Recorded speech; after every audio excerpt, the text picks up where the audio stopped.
ตู้เย็นมินิ2ประตูตัวที่ผมมารีวิวเป็นขนาด148ลิตรนะครับพี่น้องถามว่าขวดน้ำ1.5ลิตรแช่ได้บ่นะครับผมซึ่งคันอาจจะแช่ขวดน้ำใหญ่นะครับเฮาสามารถขวางนอนแบบนี้ได้นะครับว่าจะเป็นขวดน้ำโค้กขวดน้ำ1.25ลิตรขวดน้ำ1.5ลิตรนะครับเฮาสามารถขวางแบบเอียงเ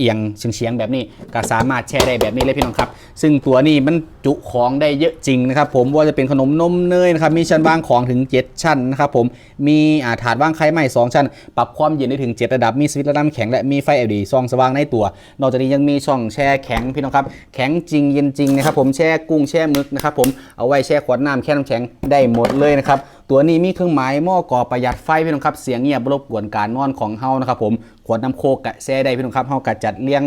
ขวางได้สบายได้ครับผมเอาไปใช้งานกันว่าพี่น้องจะอยู่ของพักของเช่าคอนโดน้องนักศึกษาอยู่เหมาะกับยุคสมัยนี้มากพี่น้องครับมันตัวเล็กกะทัดรัดในตัวเลือกก็จะมี2ประตู3ประตูเดียวลองเลือกใส่เบิ้งนะครับคันอยากได้แบบของผมนี่